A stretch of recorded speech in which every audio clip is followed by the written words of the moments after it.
Now, being in business for yourself is difficult in any industry.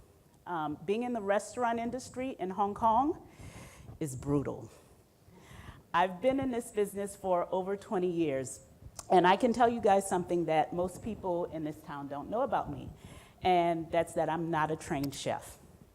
I never went to culinary school, never even worked in a restaurant or a kitchen before I started my first catering company. I worked in retail, sales, and marketing, and I thought I would pretty much just climb the corporate ladder. I got into the food business on a fluke because a friend and colleague of mine told me about two ladies that she had heard about that had started a catering company from home.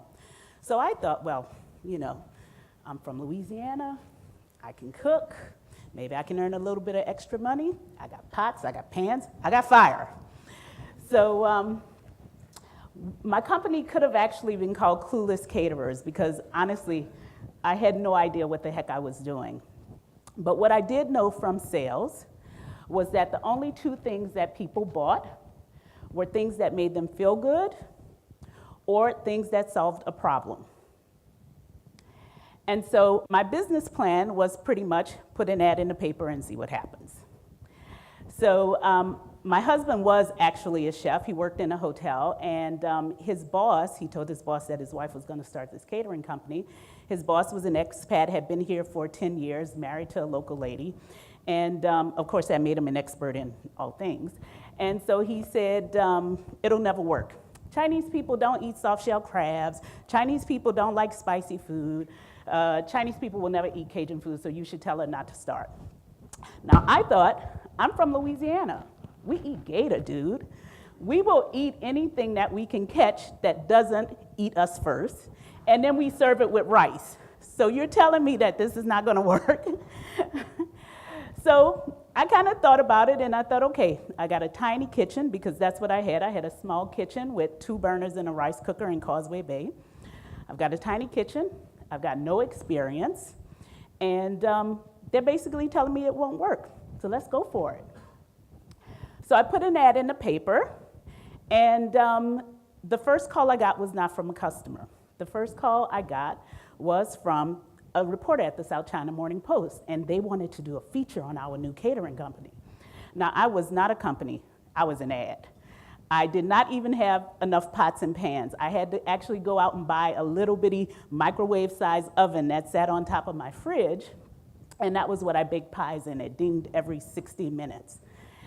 And so I had to do what any self-respecting startup would do. Let's just say I got a little bit creative with the truth. And I had finally got our first client, and unbeknownst to us, our second client was the food editor at the South China Morning Post. So we rocked up, we did the catering event. I kept going, still didn't really know what I was doing, but I knew that I had to sell the sizzle. So in that first ad, instead of relying on my credentials, we said things like, we're gonna jazz up your first party, and it's gonna be stress-free entertaining, and just invite the guests, we'll do the rest. So it was really on-the-job training. Now, a few weeks after we did that event, in the annual end-of-year best of list in the newspaper, we were awarded Best Private Dinner Party Caterer of the Year. And then our business took off. And by our, I mean me, because I was like a one-man band. And I managed to parlay that Clueless Catering Company into a restaurant a few years later with a 4 to 6 week waiting list. I moved into an area called Soho. There were 2 other restaurants there. And actually, my first investors pulled out because they told me the area wasn't going anywhere. I don't know how well their investments are doing now. But I was very proud of that restaurant because my philosophy was that I wanted the food to be so good, and I wanted people to have such an experience that I wanted you to sit at that table and look around and wonder, should I lick that plate? And people would get up, finish their meal, and then they would book their next dinner. And they would wait 4 to 6 weeks to do so. And what I'm most proud of, I think, is that over the 20 years that I've been doing this, I've had a couple of different businesses doing Cajun food, and there have been other companies that have come and tried to do the same thing, from hotels to independent restaurants. And ours is always the standard that they get judged by. Now, being in the restaurant business would not be a true story unless I failed a couple of times. I had that restaurant successfully for many years, and then the financial crisis hit. Even though the economy was tanking, Soho had started booming, and our rent doubled overnight. So I had to come to the painful realization that my businesses were failing. I was a new mom, but that first restaurant was really my other baby. And I was devastated the day that it closed, and I just sort of plodded along for a few years. And my lowest point came when I went down to the ATM machine to get 100 Hong Kong dollars out to buy diapers, and I had $97 in my account. So I had to go into the bank and line up and write a check for $95, because you got to leave a little bit of something in there, right? But after that, I realized that I had forgotten what was my most important asset, and that was the raving fans that we had. We had people that were not just raving fans, they were disciples. I mean, they would follow us anywhere, but I was feeling too sorry for myself. So I decided to pick myself up, and once I made that decision, within a couple of weeks, I had two ladies who had been restaurant clients email me and saying, "What are you up to now? Anything new? We want to give you money, we want to invest." And so I found a new space in Shengwan, which at the time was considered the coffin district. I mean, it's really trendy now, but then it was like coffin shop, cold storage warehouse, coffin shop. It was really not the best feng shui location. And so I moved into that space really with just the intent of doing my catering business and starting from scratch again. A few weeks after we moved in, I got a call from Quintessentially. Now, those of you who don't know what Quintessentially is, it's a concierge service for people who have a lot more money than me. And they called and asked me if I would have one of their clients come in to have dinner. And so I said, well, I'd be happy to cater at his home, but we're not a restaurant anymore. I'm just a catering service, and that's what we do now. So this song and dance went on for 3 weeks. Every day they called me asking if this client could come in.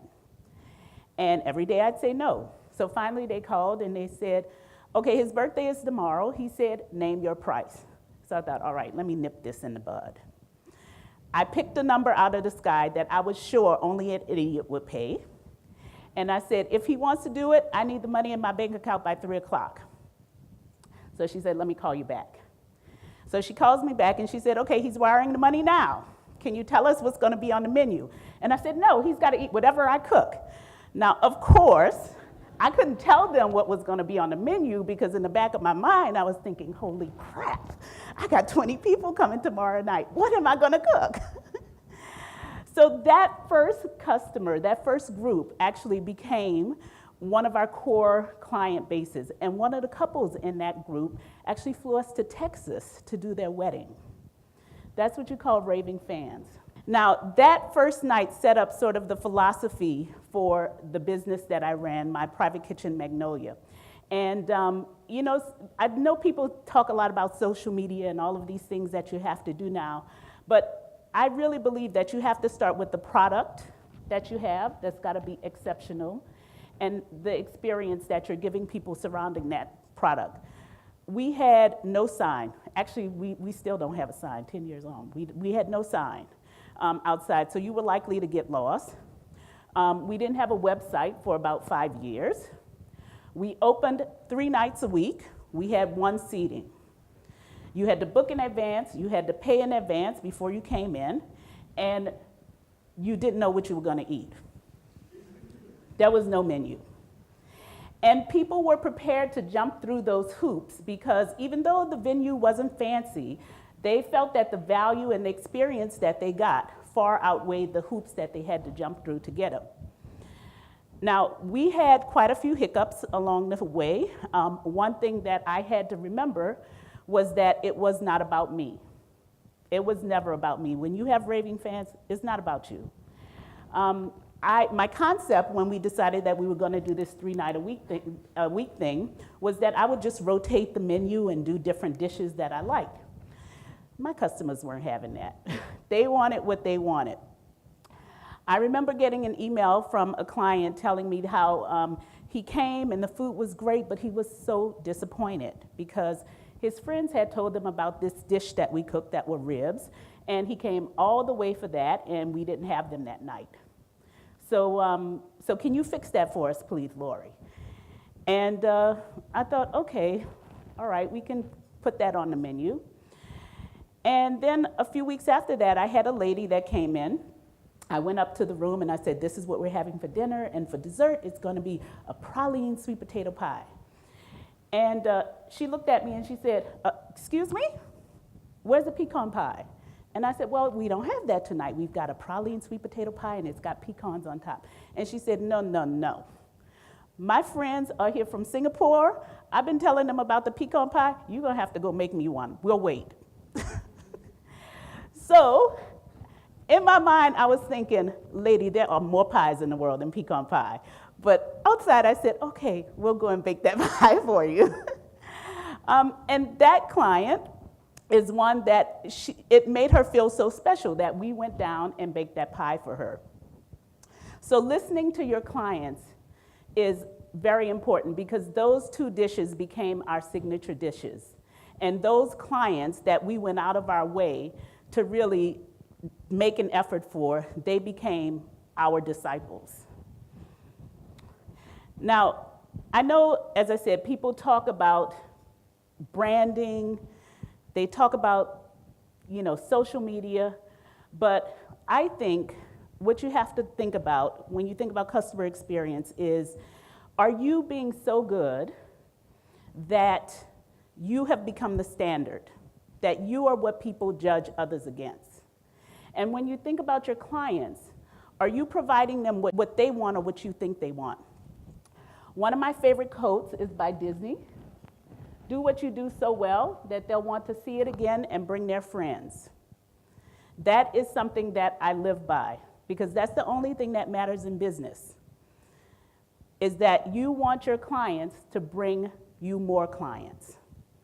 And if you're not doing those things, if you're not the standard against what other people are judging, if you're not listening to your clients, and if you're not doing what you do so well, then you need to reevaluate the way you address the customer experience. Now, I have to tell you guys that Magnolia, we had our last dinner on Saturday night. I decided after 10 years to close. And I was very fortunate that all of those clients that I mentioned had come in the last week. And they've all asked me, let me know what you're doing next, because we will definitely be there. Are your clients going to be following you? That's the question to ask. Thank you.